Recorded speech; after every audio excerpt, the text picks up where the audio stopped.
Magandang araw guys, bali gagawa ko ng bootable USB flash drive. Bali pakita ko muna kung saan nasan yung Windows ko, yung ISO. Bali nandito sa documents. Tapos itong Windows XP 7 10 11. Yan yung mga ISO ko. Mayroon akong Windows 11 dito, English 64-bit version 1. May Windows 7 ako, may Windows 10 ako, 20 H2. Ito yung modelo ng Windows 10, Windows 10 22 H2 English 64-bit.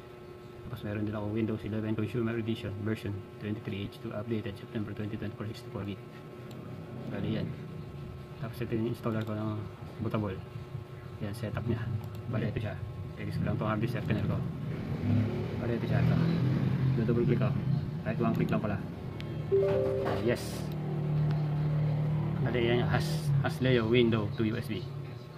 Bali yan. Hasleo window to USB technician. Bale, ito pipindutin natin. Ito kasi ano to.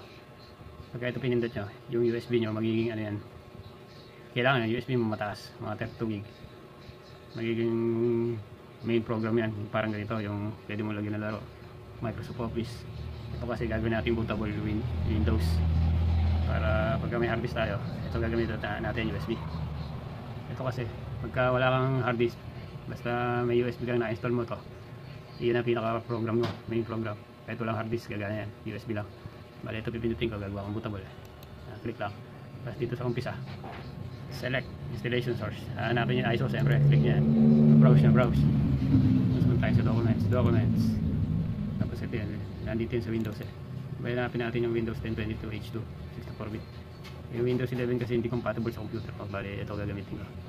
Double click lang. Tapos, ayan na siya. Tapos dito tayo sa isa. Yan, tapos kailangan pala bago nyo pindutin ito, insert nyo na yung USB flash drive nyo. Bali, naka-insert na siya. Yan. Naka-insert na siya. Bali yan, tapos dito tayo pupunta. Ayan siya. Bali 8 gigs eh, pindutin nyo lang yan. Tapos ito, okay na yan, automatic yan eh. Proceed na natin. Ayan, sinasabi, select device need to be format. Are you sure want to continue? Yes, yes lang. Yan, po-format yan. Yan lang, hanggang sa matapos yan. Sabihin naman finish yan, okay na yan. Bali yan guys, fast-forward ko na para mabilis. Hintayin lang natin matapos mag 100%. Mayroon naman lalabas yun sa baba na sasabihin successful na. Pagka may sinabi na, text na natin, sabihin tapos na yung pagkagawa natin ng USB bootable flash drive. Yan lang, hintayin na lang matapos. Bali pagka nga pala gagamitin nyo na USB na flash drive nyo, pupunta kayo sa BIOS.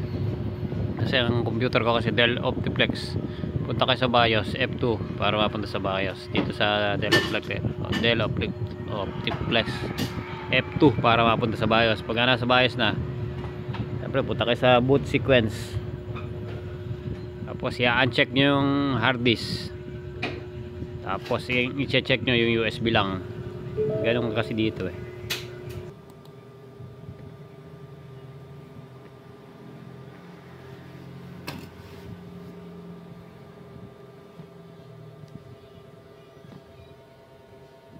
Okay, 30 minutes na. Ayun, operation completed, successful.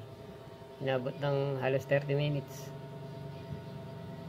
Kulang na lang ng 18 seconds para maging 30 minutes. Bali okay na, nakagawa na tayo ng USB flash drive.